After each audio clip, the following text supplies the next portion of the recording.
네, 인사드리겠습니다. 크라운 남진입니다. 날씨가 많이 쌀쌀해졌죠? 네, 한국은 지금은 트렌치 코트가 어울리는 계절인데 벌써 캐나다는 털 외투를 입고 사진을 올리신 분도 계시더라고요. 네, 지금 단풍이 가장 이제 아름다울 때가 다가오고요. 저는 이때가 가장 좋은 철인 것 같아요. 그래서 그런지 축제도 많이 있고 행사도 많이 있고 참 좋은 계절에 이렇게 여러분들은 또 학습하기 위해서 이 자리에 오신 여러분들 환영하고요. 또 지금 생방송 지켜보고 계시는 해외에 계시는 파트너분들 아주 대단히 환영드립니다. 자, 오늘 제가 멘토링 특강으로 준비한 내용은 성격을 알면 사람이 보인다. 특히 사람의 마음을 얻으려면 여러분들 그 마음은 갈대라는 이야기도 있잖아요, 그죠? 그리고 하루에 마음은 5만 가지라는 마음도 있다고 하는데 그 상대방의 마음을 정확하게 알기 전에 나 자신의 어떤 자아에 대해서 여러분들이 이해를 분명하게 한다면 자기 자신이 먼저 변화를 해야지 상대방이 변화하기를 기다리는 사람들이 상당히 많습니다. 그래서 이번 시간에는 비즈니스 교류 분석 TA라고 해서 특히 자기 자아에 대한 내 마음 상태는 어떠한가 그리고 어떤 변화를 해야 할까 그 변화를 통해서 또 다른 사람과의 의사소통이나 소통에 있어서 좀 더 많은 이익을 얻을 수 있다면 얼마나 좋겠는가 자, 그런 주제를 던지고 강의를 시작하도록 하겠습니다. 기대되시죠? 네. 제 소개 간단히 드릴게요. 저는 아이들만 가르치다가 천직이 교사인 줄 알고 열심히 학교 생활만 했었는데 이제 남편이 일찍 네트워크를 접했습니다. 네, 음성 다중으로 지금 생방송이라 지금 시청하고 계신 분이 내 방송을 켜서 소리가 나왔는데요. 여기저기서 일본에서 미국에서 캐나다에서 아마 제 강의도 들으시면서 앞에 보는 스마트폰에서도 제 강의가 들리리라고 생각이 됩니다. 학교에 있는 저를 네트워크 현장에 이렇게 저를 끌어당긴 사람은 저희 남편입니다. 그래서 네트워크 교육을 하고 나면 항상 저에게 책자를 줬었고요. 그 책을 읽고 나서 네트워크는 특별한 사람이 하는 일이다. 나하고는 거리가 멀다라고 생각했었는데 점점 제가 변화하기 시작했습니다. 그리고는 참 재밌는 직업일 것 같다. 한번 알아보겠다라고 생각하게 된 계기는 교육장에서 특히 이제 그 제품 체험담 이야기하고 또 동기부여 강의하시는 그런 모습을 보고 제가 점점 변화하기 시작했고요. 제품 써보니까 참 좋더라고요. 그리고 보상 들어보니까 아주 적은 돈으로 고소득을 올릴 수 있는 일이라는 판단도 들고요. 그래서 네트워크를 시작을 했는데 저는 네트워크를 하면서 참 많은 것을 얻어가고 있습니다. 제가 좋아하는 일과 가장 중요하게 생각하는 5가지를 하나씩 다 이루고 있는데요. 여러분들 좋아하는 일 많으시죠? 좋아하는 일 만약에 생각이 안 나시는 분은 지금 좋아하는 일이 뭔가를 한번 적어보셔요. 저는 5가지를 첫 번째 이제 돈 쓰는 일 좋아합니다. 근데 휴행 컴퍼니를 만나니까 제 돈 쓰는 일이 바로 소득하고 연결되니까 더 좋은 것 같아요. 2번째 여행 좋아합니다. 2002년도부터 부부사업자로 활동하고 있는데 지금까지 거의 50개국 이상 지금 여행하고 있고요. 2018년 올해만도 이제 곧 10월에 애틀란타 또 가게 되는데 4번째 방문에다가 일본, 중국 지금 전 세계 2018년도에 가장 많이 다닌 것 같아요. 그래서 세계 여행이 또 여행 자체가 저에게 가져다 주는 게 상당히 많습니다. 남을 이해하게 되고 다른 문화를 이해하게 되고 또 제 안목도 점점 늘어나는 것 같고요. 또 새로운 세계로 가고 싶다는 생각뿐만 아니라 이제는 우리 166개국 오픈을 했잖아요. 네, 베타 오픈이지만 앞으로 미국, 캐나다, 일본 이렇게 시작으로 파트너가 굉장히 많이 늘어나서 이제는 여행이 아니고 비즈니스 일로 지금 전 세계를 앞으로 다닐 수 있을 것 같아요. 그리고 3번째는 배우는 거 좋아합니다. 파트너가 늘어나고 조직이 늘어나고 하니까 인적 관리하고 또 어떤 사람을 육성하는 데 있어서는 저 자신이 먼저 배워야 됨을 느끼고요. 열심히 공부하고 있고 또 전문적으로도 전문가가 되기 위해서도 노력하고 있고요. 네 번째 또 제가 좋아하는 일은 가르치는 일 좋아합니다. 네트워크는 앉아서 설명하고 서서 설명하지 않으면 이 사업은 할 수 없잖아요. 그래서 제 자신이 배운 것을 행동하고 가르치는 사람이 되어야 되겠다는 것과 또 저희 파트너가 정말 멋진 강사로서 리더로 육성하게끔 강사 과정을 지금까지 꾸준히 해왔었고요. 자, 마지막으로 제가 좋아하는 일은 돈 버는 일 좋아합니다. 휴엔 컴퍼니야말로 최고의 보상 플랜을 가지고 있고요. 그리고 열심히 전달하고 후원하고 육성하다 보니 지금 다른 것보다 훨씬 저에게 많은 경제적인 부를 가져다 주고 있습니다. 이렇게 제가 좋아하는 일을 할 수 있는 일이 바로 네트워크 비즈니스고 휴엔 컴퍼니라 정말 행복하게 지금 일을 하고 있고요. 또 중요한 것 5가지. 여러분 중요한 것 5가지 머리에 막 떠오르시나요? 네, 첫 번째, 아프면 아무것도 못하죠. 그래서 건강 가장 소중합니다. 근데 우리가 이런 비즈니스를 하다 보니 자연히 건강에 관심 가져지고 24시간 생활 자체가 건강한 생활인 것 같아요. 두 번째, 가족. 이런 좋은 교육을 아이들한테도 그대로 접목하고 또 부부가 소통을 하다 보니 가족 간에 뭔가 제가 따로 별도로 교육을 하지 않아도 제 네트워크 교육이 그대로 아이들한테 접목이 되고요. 아이들도 잘 자라주고 엄마 아빠 이해를 하고 자기들도 나중에 엄마 아빠 같은 사람이 되겠다라고 그 정도면 잘 키운 거죠. 그리고 세 번째는 일과 돈. 내 건강과 우리 가족의 행복을 또 더 지키려면 돈은 또 더 필요한 것 같고요. 돈을 벌기 위해서는 또 일을 해야 될 것이고, 그래서 일을 대충 하는 것보다 중요하게 생각하는 사람은 아주 계획 잡고 목표 세워서 자기가 원하는 결과를 만들어 나갑니다. 네 번째는 건강, 가족, 일과 돈. 네 번째, 나의 성장. 마지막으로 나누고 봉사하는 것. 자, 좋은 일에서 많은 사람들과 나누고 봉사하면서 더불어 사는 사람 누구나 꿈꾸고 있습니다. 여러분도 꿈꾸시죠? 네트워크 비즈니스 물론 고소득 버는 사람들은 지금 있지만 사회적으로 어떤 좋은 영향력을 미치는 나누고 봉사하는 사람은 아직까지는 누구 다 안 떠오르는 것 같아요. 그럼 저나 여러분이 앞으로 이제 그런 일들을 많이 하게 되면 네트워크 비즈니스 사업자에 대한 어떤 편견, 선입견 이런 것도 많이 없어지지 않을까 싶고요. 앞으로는 네트워크 비즈니스를 하려고 찾아오는 사람들이 점점 더 늘어나고 존경받는 직업이 되리라고 저는 확신합니다. 여러분도 그런 확신이 드시죠? 그래서 여러분들이 사업을 지금 시작하신 분들은 2시 비즈슈머 컨퍼런스나 또는 보상 플랜이나 그런 강의도 괜찮지만 마인드 세팅하는 게 가장 중요한 것 같아요.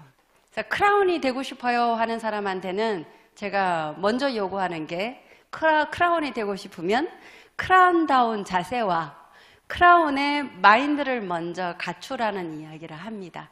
그래서 멘토링 특강에 우리 여러 리더 사업자분들이 좋은 강의를 많이 하니까 여러분들이 유튜브로 계속 학습하시면서 여러분들이 마인드 세팅을 꼭 해보시기 바랍니다.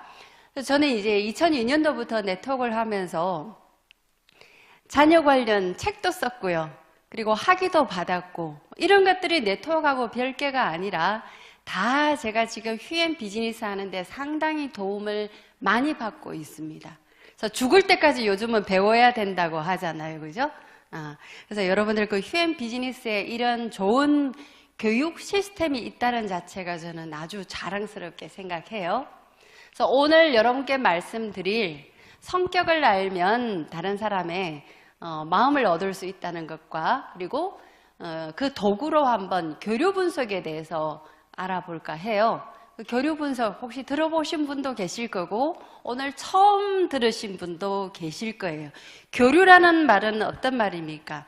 우리 교제라는 말은 많이 쓰지만 교류라는 말은 잘 안 쓰죠. 근데 교류는 어떤 사람과, 그러니까 나와 다른 사람과의 어떤 의사소통, 어떤 그런 과정, 그렇게 이해하셔도 되고요. 여러분들은 각각의 역할이 있잖아요. 그죠? 태어나서 아기 때부터 시작해서 어린이, 그다음 자라면서 이제 청소년기 거쳐서 성인이 되고, 이제는 부모가 되고, 노인이 되고, 또다시 또 손자를 만나고, 그런 과정을 거치죠. 그런데 어릴 때 여러분들이 부모님하고 또는 또래 친구들하고 또는 선생님을 만나거나 했을 때 나 혼자만의 어떤 일방적인 반응은 없어요. 그죠? 항상 우리는 모든 사람과의 관계 속에서 살기 때문에 어떤 그 반응 주고받는 것, 그 주고받는 반응에 의해서 내가 성격도 결정이 되어질 수도 있고요. 심지어는 이 외모도 바뀔 수가 있습니다. 어릴 때 아주 못난 애도요, 이쁘다 이쁘다 소리 자꾸 들으면 이쁘게 변해요. 근데 이쁘게 태어났는데 미운 소리만 자꾸 들은 애들은 이목구비는 괜찮게 생겼지라도 이상하게 배기 싫은 사람으로 바뀔 수도 있습니다.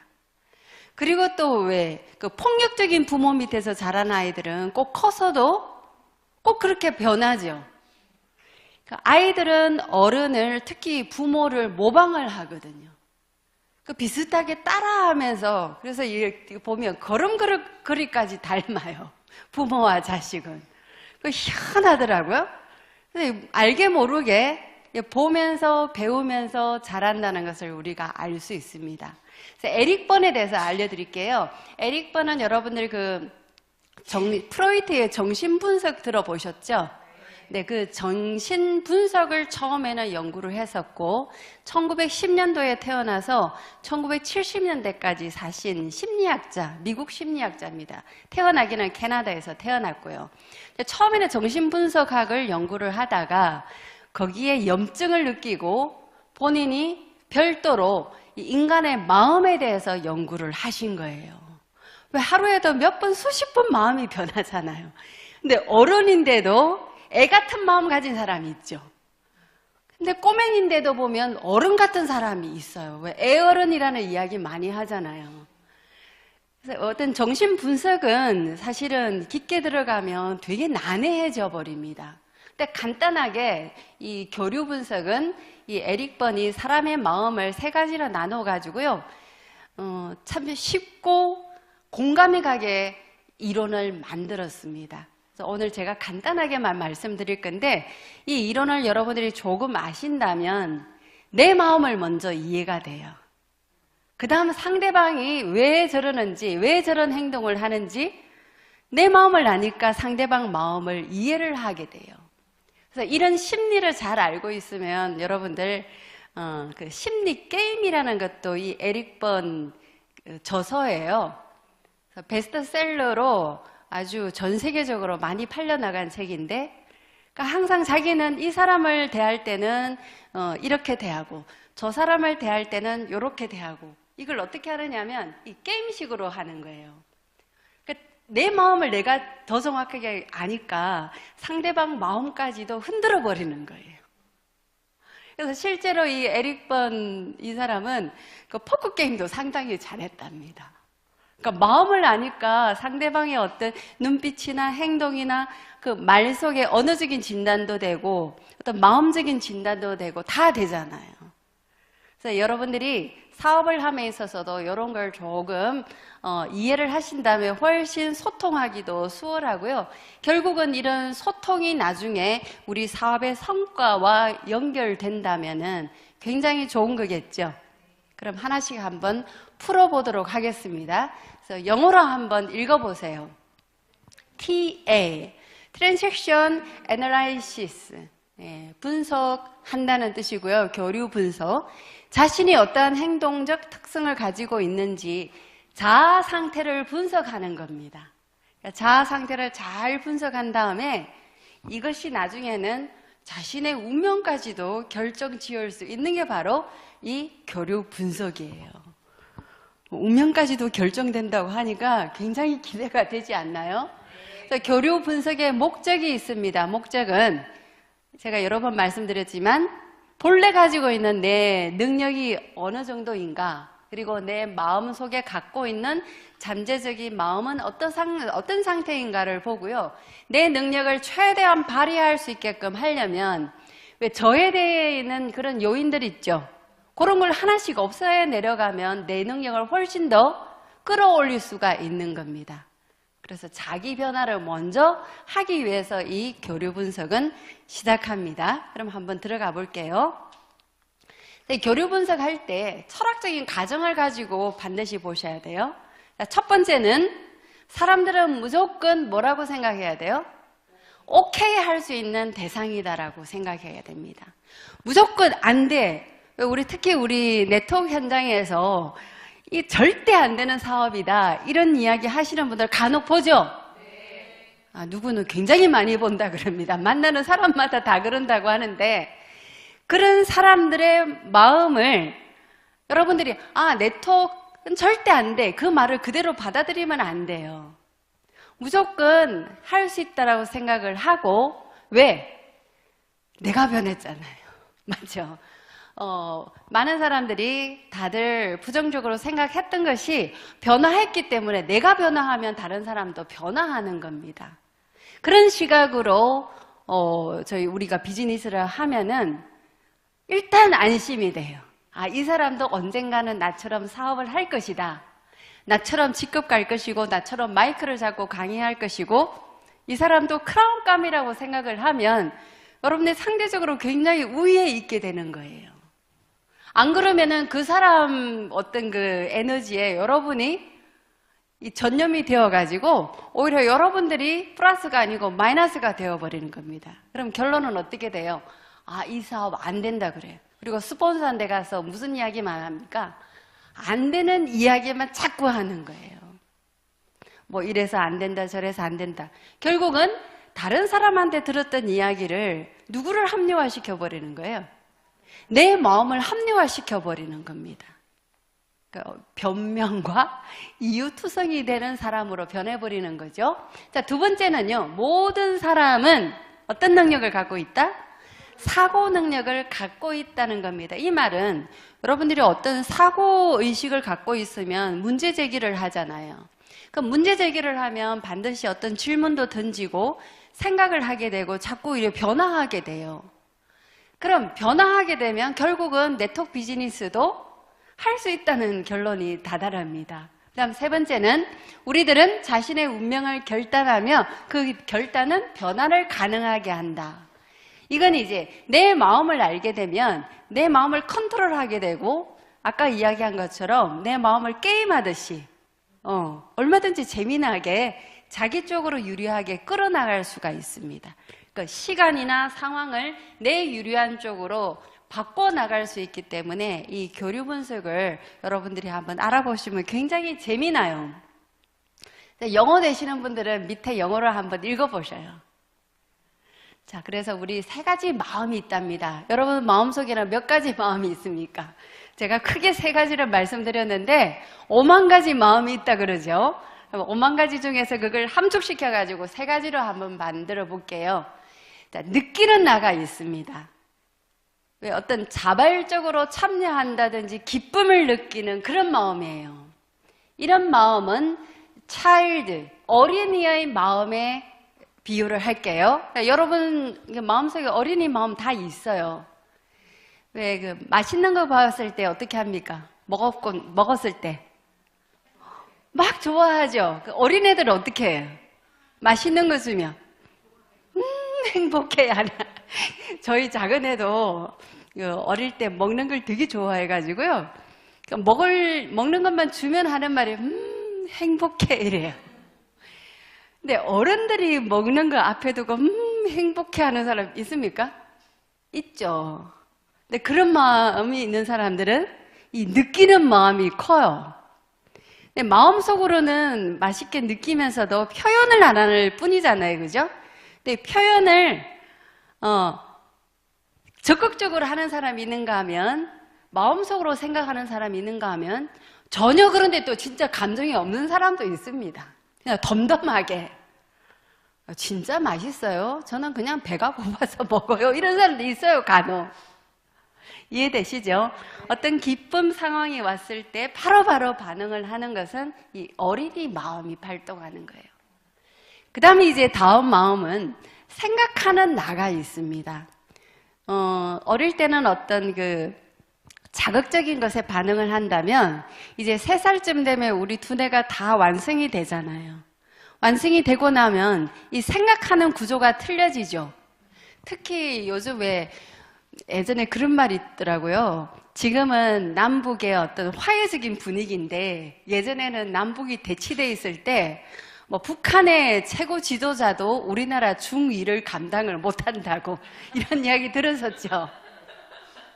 뭐 지금 상황은 많이 달라졌겠지만 그만큼 중학교 2학년 학생들은 통제가 안 된다는 거예요. 사춘기 때죠. 근데 이 사춘기가 지금은 점점 연령이 이제 낮아진다고 있답니다. 그러니까 왜 그러냐면 이 뇌가 한번 재구조화를 하는 과정이 사춘기예요. 그러니까 3살 때까지 아이가 뇌가 거의 다 90% 이상 다 만들어진다고 하잖아요. 그런데 이제 사춘기 되어서 애가 어른이 되어가는 과정에 몸도 성장하고 뭐도 성장합니까? 그렇죠. 몸속에 뇌도 있으니까 이 뇌도 성장을 하면서 재배치를 하는 거예요. 그래서 뒤죽박죽이 돼 있는 상황에서 부모가 이런 이야기 저런 이야기 하니까 전혀 받아들이지 않잖아요. 그걸 이해를 하고 여러분들이 대한다면 부모와 자식 간의 갈등이라는 게 없어집니다. 근데 그걸 이해하지 않고 신체적으로 엄청 큰 아이라 생각하고 어른처럼 대하니까 이게 안 맞는 거예요. 그래서 생각하는 나는 그때 이 3살 때까지의 부모와의 어떤 그 교감 있죠. 그게 이제 잘 갖춰지고 그리고 사춘기 때 한 번 더 부모와 또 이런 상호작용이 잘 되면 교류 분석에서는 스트로크라고 합니다. 스트로크라고 그러니까 자극이라는 말이죠. 그게 잘 되면은 굉장히 이 생각하는 나가 잘 자라요. 예쁘게. 그 다음에 이제 3번째 마음은 가르침을 받는 나예요. 어른의 마음입니다. 근데 어른이라고 똑같은 어른이 아니죠. 뭐 권위적인 사람도 있고 아주 배려하는 부모도 있고요. 그래서 우리는 요 크게 3가지 마음이 있어요. 자, 다시 한번 정리해 볼까요? 어떤 마음? 어린이 마음. 두 번째는 성인의 마음. 마지막으로 부모의 마음이 있어요.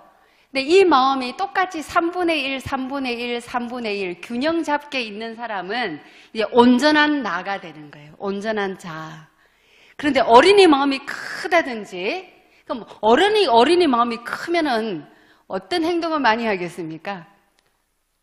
철없는 행동을 많이 하는 거예요. 사고도 잘 치고 호기심도 많고 뭐 표현력도 굉장하고. 그런데 생각은 어떨 때는 너무 사고 없는 철없는 생각을 많이 하는 사람들 있죠. 어린이 마음이 큰 사람. 근데 반대로 어린이 마음이 너무 적고 부모의 마음이 너무 많은 사람. 이런 사람은 또 조금 언밸런스가 될 거예요. 대신 생각하는 나 이 마음만 굉장히 많았다 하면 좀 살벌하지 않을까요? 그죠? 그래서 우리는 어린이, 성인, 부모 요 마음이 비슷비슷하게 갖고 있어야 돼요. 그래서 요걸 조금 더 깊이 한번 들어가 볼게요. 우리 사춘기 때는 어떤 마음이 아까 이야기했죠? 성인의 마음이 잘하고 있고 이것이 부모를 보면서 상호작용이 잘 되면은 이 피의 마음이 잘 자랄 건데 그러지 않으면은 다시 이제 3살 때의 그 뇌가 커지면서 재배치하는 과정에서 혼란을 겪게 되면 이 자아 형성에 문제가 생겨버립니다. 그럼 어떻게 돼요? 부모는 나의 마음을 이해할 수 없어. 이해를 절대 안 해줘 하고 가출을 해버리는 거예요. 혼자 잘 살 줄 알고. 근데 판단이 안 쓰는 거예요. 다 자기가 옳은 줄 알고. 이해되죠? 그다음 2번째 한번 봐보세요. 중년기에는 이제는 마음이 잘 자라면서 배려하게 되죠. 그리고 부모의 마음이 이제 많이 생깁니다. 왜? 자식도 돌봐야 되고 자식 낳아보니까 부모 마음도 이해가 되잖아요. 속썩이는 또 아들 키우다 보니까 옛날 부모님 생각이 나죠. 자기가 어릴 적에 그랬던 게 막 떠오르잖아요.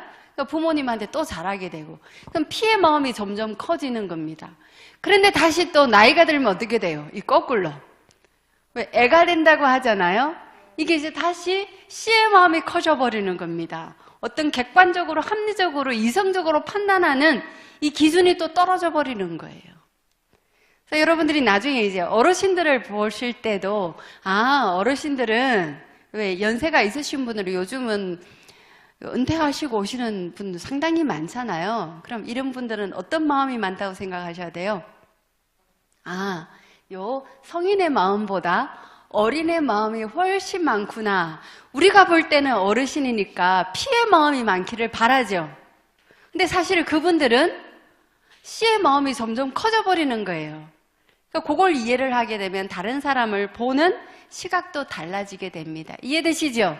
네. 이 마음이 균형을 갖춰야 되는데, 균형이 깨졌을 때는 그게 이제 행동으로 도출이 되어버리고요. 그 행동 때문에 그 사람의 성격이라든지 그 사람의 어떤 평가가 이루어져 버리는 거예요. 요걸 한번 또 다시 세부적으로 한번 들어가 보겠습니다. 자, 마음의 구조 세 가지를 이해 다 되셨죠? 자, 어린이의 마음, child에서 C라고 제가 표현을 했습니다. 이 어린이도 두 가지예요. 애라고 똑같은 애가 아니에요. 여러분, 애들 중에서도 굉장히 활발한 애가 있는가 하면 반대로 굉장히 소극적인 애가 있죠. 그럼 요 자유로운 어린이는 프리 차일드라고 해서 FC라고 제가 앞으로 이야기하겠습니다. 자, 프리 차일드 이야기해 보세요. 따라해 보세요. 프리 차일드. 자유로운 어린이.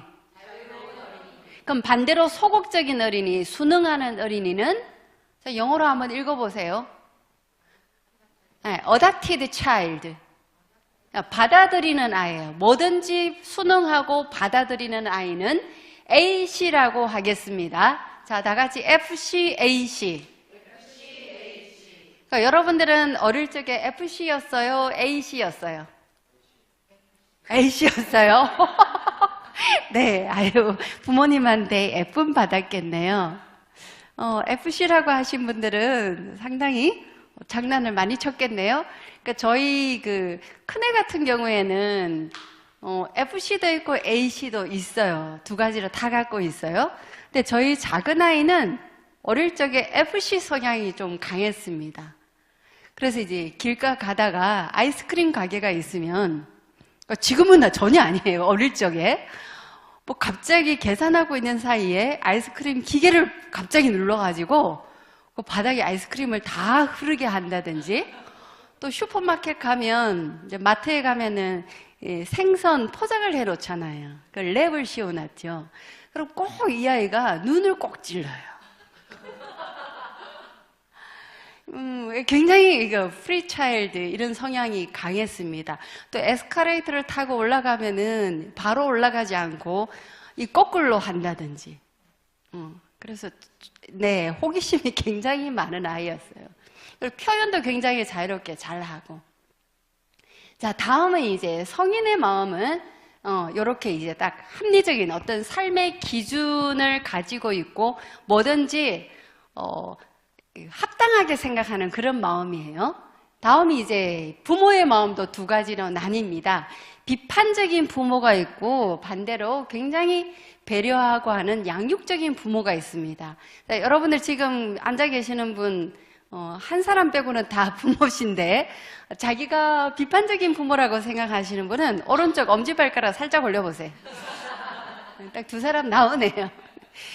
배려하는 부모다, 나는 양육적인 부모다 하시는 분, 손을 들어보세요. 다 드셨네요. 네. 다 이제 장단점은 다 있습니다. 요렇게 나누고요. 비판적인 부모는 critical parent라고 해서 CP라고 읽고, 양육적인 부모는 왜 nurse가 하면 보호하다는 뜻이잖아요. 그래서 MP라고 하겠습니다. 자, MP, CP, A, FC, AC. 또 꼭 축구 선수단 이름처럼 돼버렸네요. 요걸 기억을 하셔요.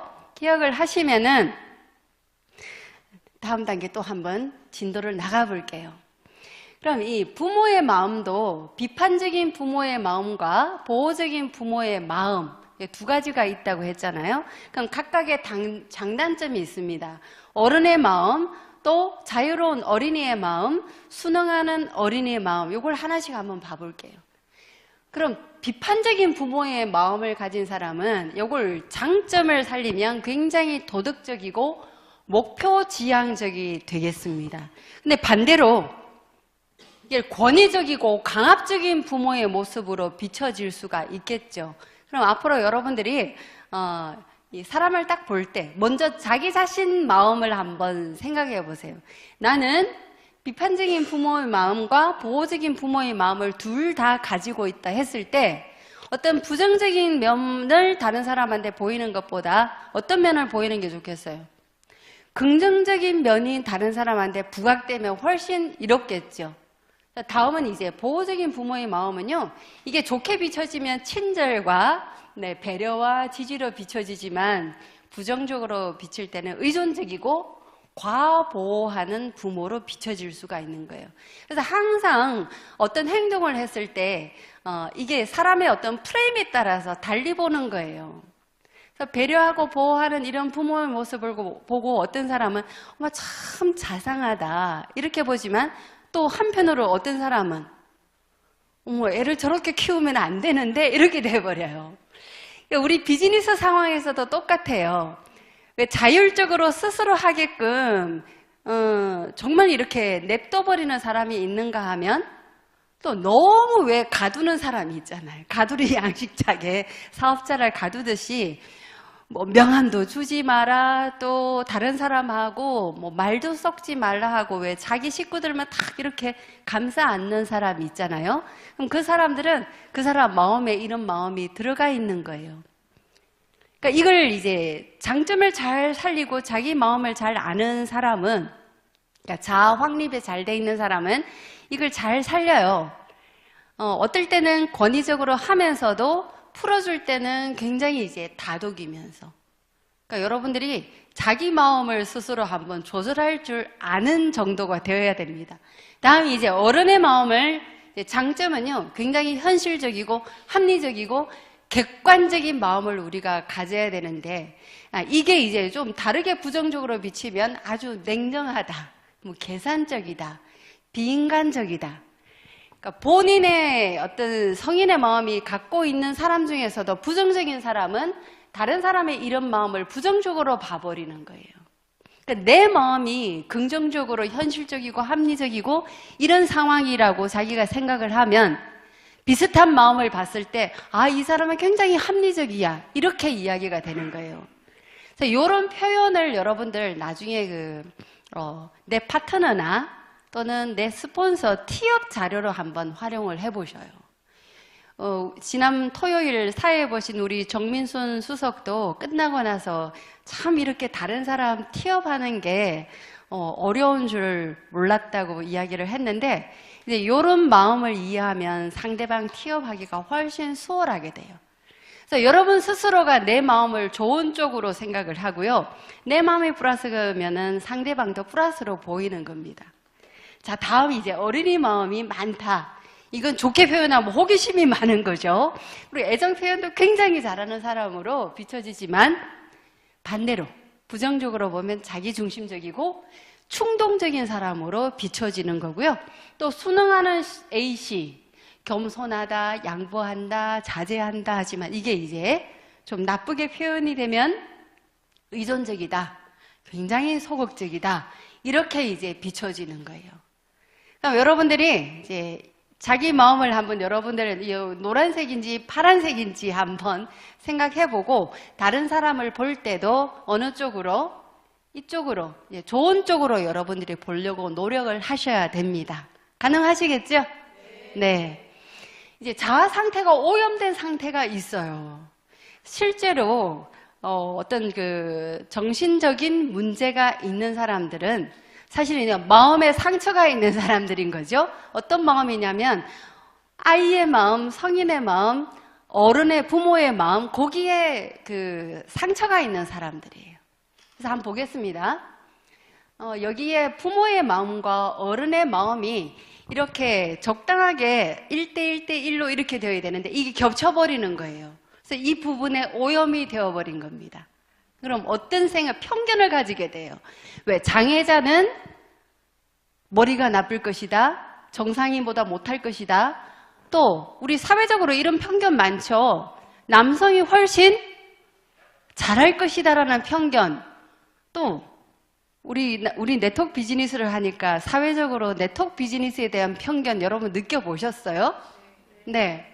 그다음 가난한 아이들은 공부를 못할 것이다.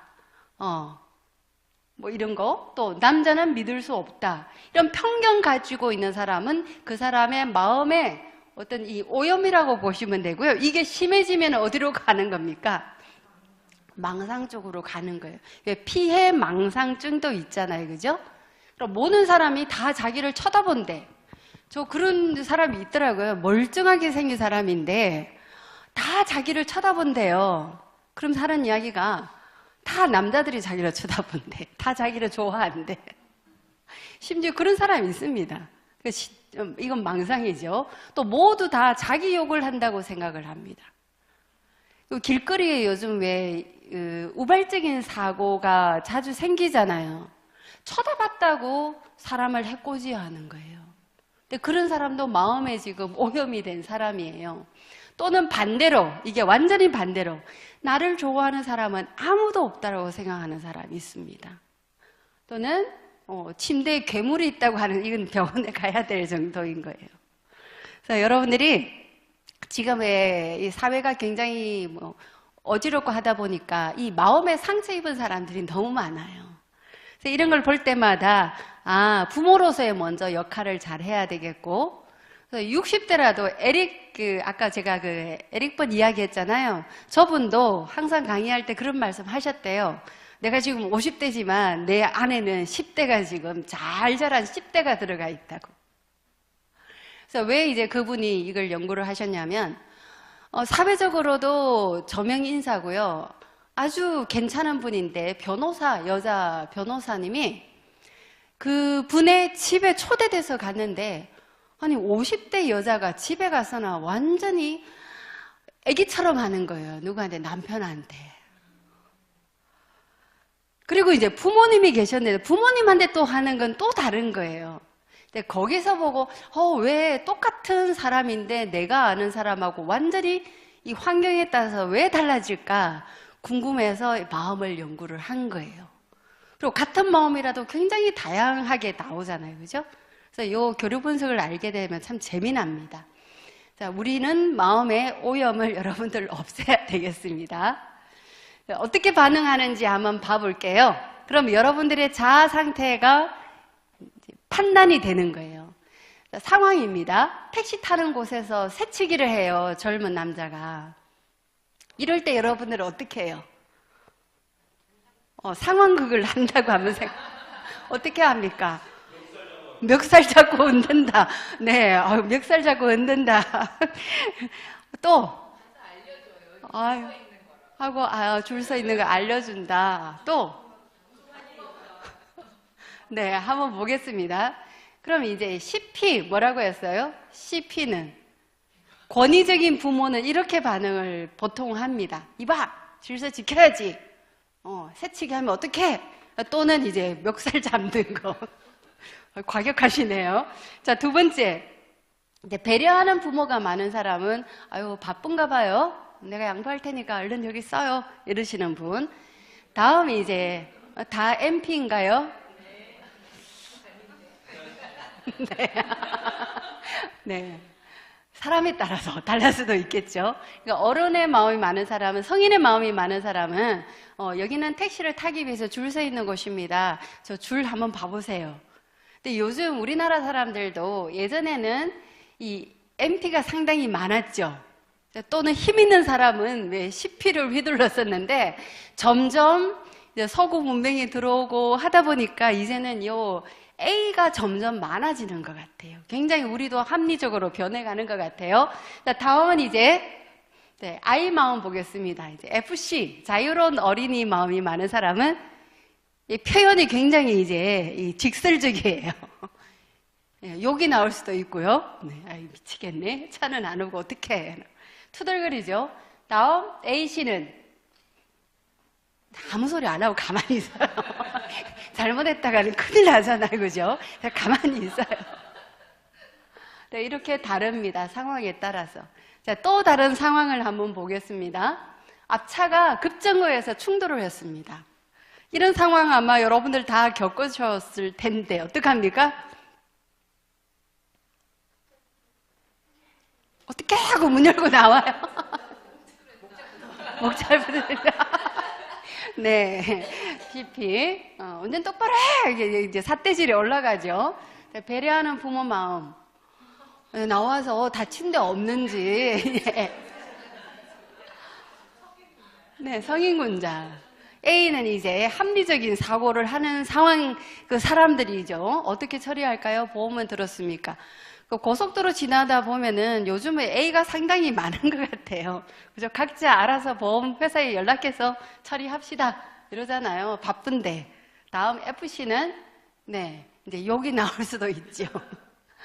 이걸 어떻게 해? 하고 막 온 얼굴에 막 상이 찌푸려지고 발도 동동동동 구르면서 이제 애기들이 하는 그 행동 있잖아요. 그게 그대로 나타나요. A씨는, 네. 특히 왜 큰 차하고 작은 차가 부딪혔을 경우에 아주 찍소리 못하고 이런 경우. 그래서 여러분들이 어떤 상황에 부딪혔을 때, 그럼 우리가 비즈니스 상황이라고 생각했을 때 어떻게 반응을 하는지. 가만히 보면은 어떤 굉장히 권위적이고 막 그들은 피우고 하시는 분들을 보면 처음 사업하시는 분들은 말을 못 하더라고요. 그죠? 네, 그럴 필요 전혀 없습니다. 아, 이 사람 마음에는 지금은 CP가 발동하지만은 항상 나중에는 NP로 바뀔 것이다. 그리고 A가 있을 것이다. 또 I의 마음은 이 사람 마음속에 분명히 있다. 이걸 생각하면 훨씬 사람 대하기가 수월하게 됩니다. 그래서 여러 사람들의 유형도 다르고요. 얼굴 생김도 다르고 마음 상태도 다 다른데 어떻게 그러면 교류할 것인가? 의사소통을 할 것인가? 그러니까 첫 번째는 상보적인 교류가 있어요. 상하면 서로 상이죠. 보는 도운다는 뜻이잖아요. 그죠? 서로 도움을 주는 교류가 이게 좋은 교류가 되는 거예요. 다음 두 번째는 교차적인 교류가 되면 의사소통이 안 됩니다. 왜 이렇게 교차되는 거예요? 어긋나 버리는 거예요. 다음 세 번째는 이면적인 교류. 밖에서 봤을 때는 아무 문제가 없는데 왜 은근히 기분 나쁜 대화 있잖아요. 왜 우리 속된 표현으로 쫑꺼준다 그러나요? 겉으로는 문제 없지만 상당히 상대가 기분 나쁘게 들릴 때가 있습니다. 이때는 이면적인 교류가 되는 거예요. 자, 요걸 한번 볼게요. 어떤 상황인지. 엄마가 샤워를 막 하는데 누구야 지금 몇 시니? 아, 네, 몇 시에요 어머니? 목욕 다 마쳤으면 제가 타월도 갖다 드릴까요? 이러면 얼마나 이쁜 아들이에요. 그죠? 이런 교류가 상보적인 교류가 되는 거예요. 그러니까 비즈니스 상황에서도 이런 경우 많이 있잖아요. 그러니까 뭔가 이제 대모하려고 하는데 옆에서 알아서 착착착착 진행이 되면 대화도 잘 되고 이 시간도 빨리빨리 진행되고 뭔가 잘 연결돼요. 다음 교차적인 교류 보겠습니다. 몇 시니 했는데 엄마는 뭐 눈이 없어요 이렇게 돼버리는 경우. 이러면 이제 부모와 자식 간에 싸움이 되어버리고 이 현장, 우리 비즈니스 현장에서도 똑같습니다. 그것도 모르세요. 지난번 이야기해 줬는데 이제 이렇게 돼버리면 안 되는 거죠. 자, 다음 이면적인 교류 보겠습니다. 이 제품 수명은 얼마나 되죠? 왜 깐깐하게 따지는 고객들 있잖아요. 그런 씨들 있잖아요. 그죠? 그러면 사업자가 5년은 써요. 왜 이것도 말도 아주 쌀쌀맞게. 그럼 너는 왜 그렇게 빨리 망가져? 너가 잘못한 거야. 이런 뜻으로 이야기하잖아요. 그죠? 그 대화가 아무 문제 없지만 속으로는 서로 이제 이 마음들이 어긋나 버리는 겁니다. 그럼 우리가 상보적인 교류가 잘 되려면 우선 여러분의 마음을 이해하시고요. 자, 이런 행동 특성을 한번 짚고 넘어가도록 하겠습니다. 권위적인 부모, CP입니다. 이런 사람들의 행동 유형을 제가 정리를 해봤어요. 첫 번째, 스스로 하려고 하지 강요당하는 것을 아주 싫어해요. 이런 사람들은 패키지도 자기가 알아서 한대. 그죠? 패키지도 알아서 하고, 아유, 됐다고. 내가 알아서 할 테니까. 이런 사람 많습니다.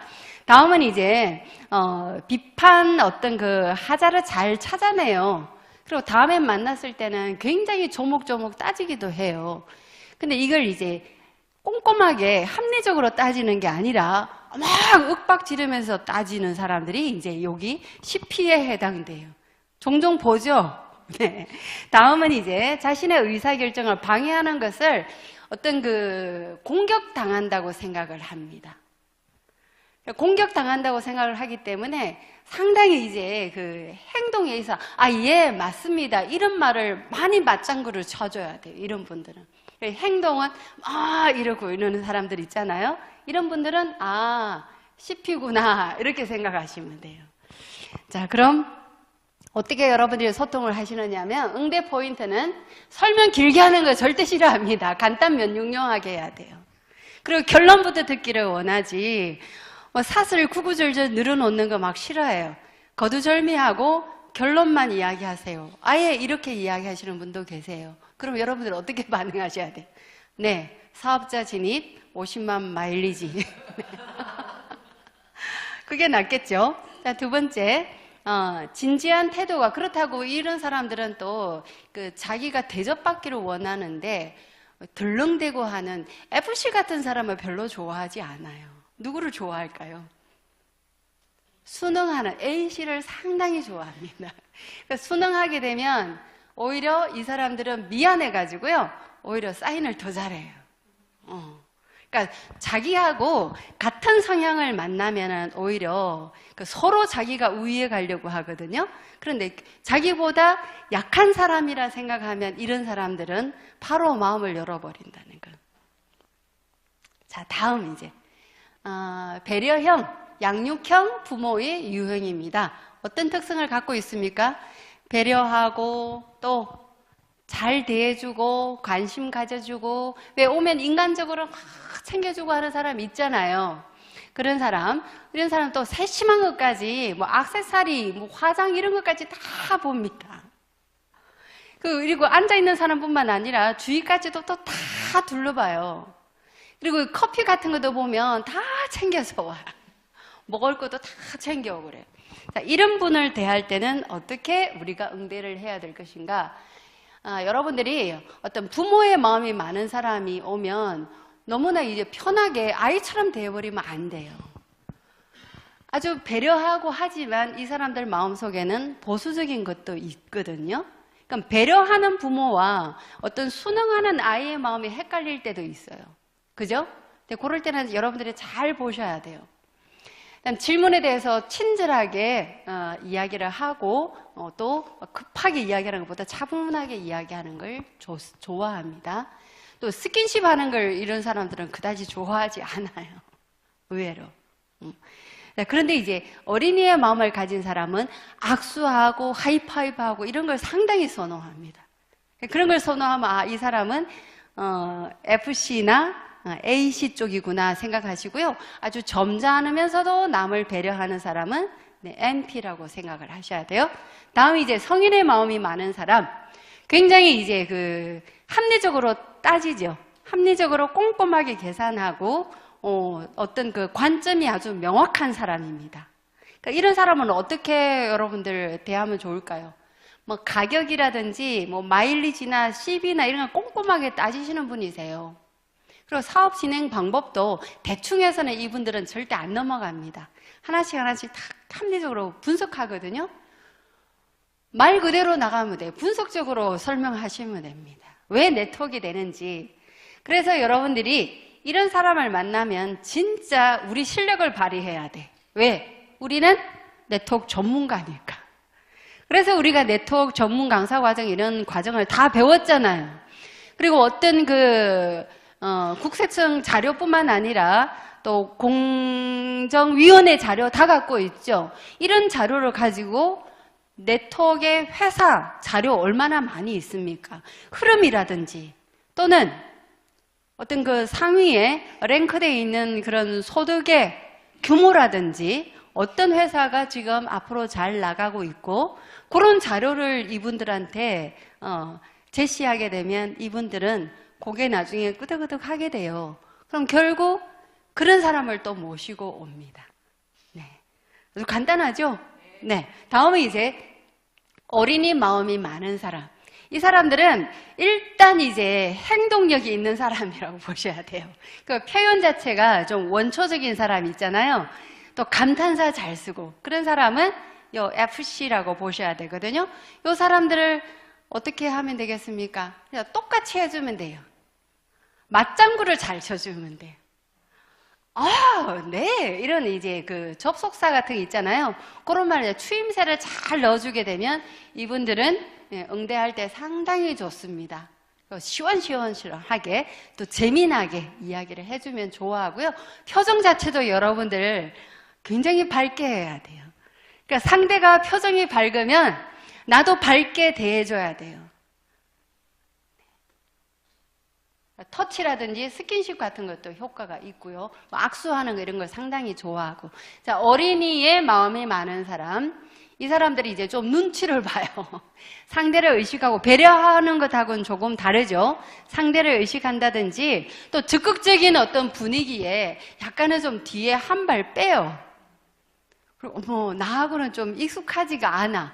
왜 대화할 때 보면 아직 익숙하지가 않아서요. 이런 말 많이 쓰시는 분 있잖아요. 이런 분들은 여기에 AC 유형이 많다고 생각하시면 됩니다. 그럼 이런 사람들 응대하실 때는 네, 자존심이 잘 상하니까 각별하게 여러분들 신경을 잘 써주는 게 좋고요. 그리고 한 번 이 사람의 마음을 또 얻게 되면 절대로 또 은혜를 또 잊지 않는 그런 성향을 가지고 있습니다. 그래서 다음에 만났을 때 뭐 누구든지 다 좋아하겠지만 우리가 사람 이름을 기억을 해주는 거 있죠.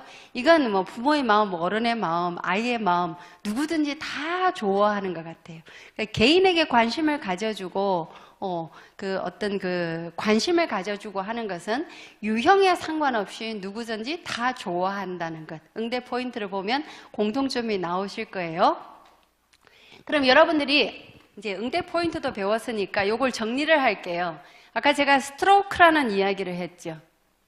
어떤 다른 사람과의 어떤 이런 서로 주고받는 반응이 있어야 되는데 의사소통할 때 특히 우리 질문하고 경청하고 인정할 때 이 스트로크가 이루어져야 돼요. 그럼 여러분들이 이제 경청 제일 먼저 할 때 어떻게 해야 됩니까? 스트로크 하는 방법.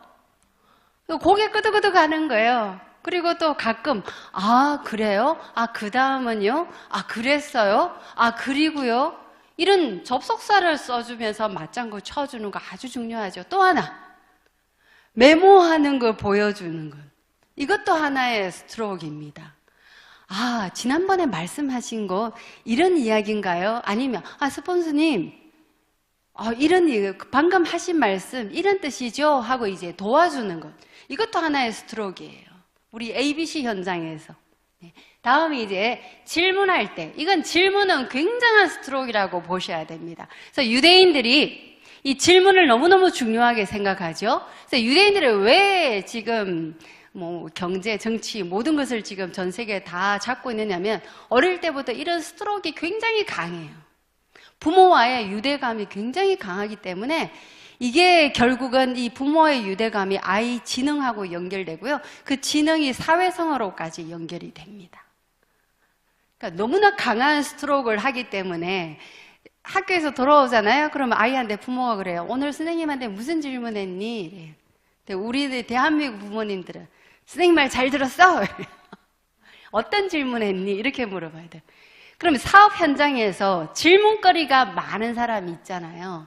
그런 사람을 만나면 여러분들은 오늘 진짜 좋은 사람을 만났다고 생각하셔야 돼요. 그럼 나하고 상호작용을 하고 싶다는 거예요. 질문이 많다는 이야기는. 그럼 여러분들이 이 내면적인 인테리어를 해야 된다고 우리 유서구 대표님 말씀하셨잖아요.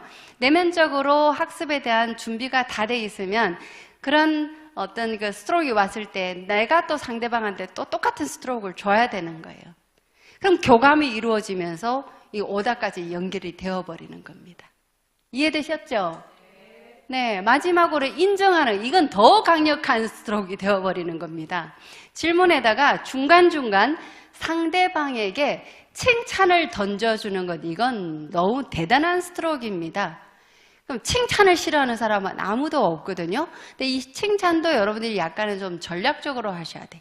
어린이 마음이 많은 사람은 어떤 칭찬을 좋아할까요?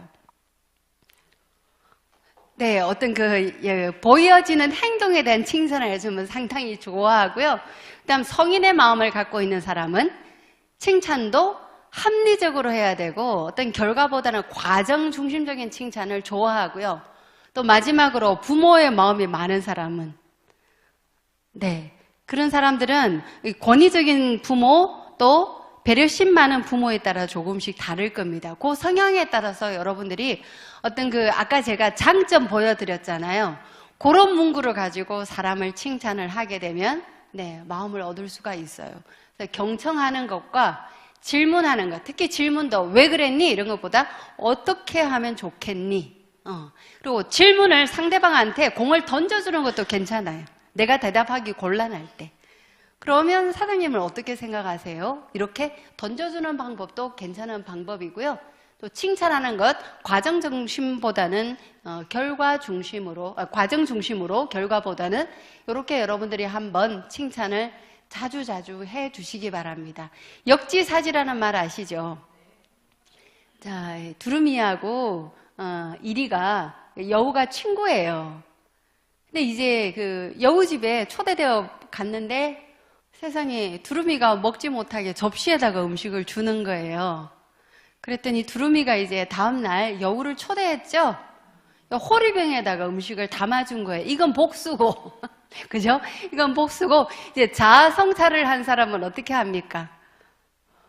그렇죠. 자기는 호리병에 먹지만 여우한테는 네, 접시에다가 음식을 담아주는 내가 되어야 되겠습니다. 다 동의하십니까? 네. 그래서 오늘 한 것 제가 한번 정리를 해볼게요. 요걸 한번 활용을 해보시는 것도 효과적인 대화법이 됩니다. 나 전달법. 왜 이랬니? 이거는 너 전달법이고요. 아, 내 마음이 이래라고 내 마음을 솔직하게 이야기하는 것도 좋아요. 나는 이렇거든. 그럼 조심해 줬으면 좋겠어. 이런 것도 하나의 나 전달법을 활용하는 보는 것도 좋은 방법이에요. 그럼 정리하겠습니다. 자, 첫 번째, 마음 교류 분석을 여러분들이 공부하셨으면 이제는 의사소통을 이 마음, 내 자아성찰 다음에 소통으로 연결지어서 이 원칙만 갖고 있으면 얼마든지 네, 여러분 마음을 상대방의 마음을 사로잡는 대화를 할 수가 있어요. 첫 번째 원칙 1, 같이 읽어보죠. 나의 위치와 역할을 파악하자. 위치와 역할을 파악을 못하는 사람들이 간혹 있어요. 이건 아주 중요해요. 자, 두 번째 원칙 2, 상대의 기분을 배려하고 이해하자. 자, 내 마음을 이해하니까 저 사람 마음도 이해가 되죠. 자, 원칙 3, 상대의 비판적 부모의 마음을 순응하는 아이 마음으로 받아주자. 이러면 만사 오케이가 될 것 같아요. 원칙 4, 적극적인 경청을 하자. 원칙 5, 네, 요 원칙 5가지 질문, 경청, 인정 요 속에서 다 이루어지는 것 같습니다. 자, 오늘 1시간 정도 제가 교류 분석에 대해서 말씀드렸는데 교류 분석 확실히 여러분들 이해 다 하셨죠? 네. 여러분의 마음 한번 잘 어떤 위치나 상황에 따라서 내 마음이 뭐라 그럴까요? 바뀔 때도 있고 하지만 자아성찰을 잘 하는 사람은 이렇게 어린이 마음, 성인의 마음, 어른의 마음이 균형이 있게 잘 배치가 되어 있는 사람은요, 어떤 사람과도 소통이 잘 되고 그 소통이 결국은 어떤 나의 성과와 연결 지어진다는 것 항상 생각하시고요. 한번 사업 현장에 많이 활용해 보시기 바랍니다. 자, 오늘 강의는 여기까지입니다. 또 다음에 뵙겠습니다. 감사합니다.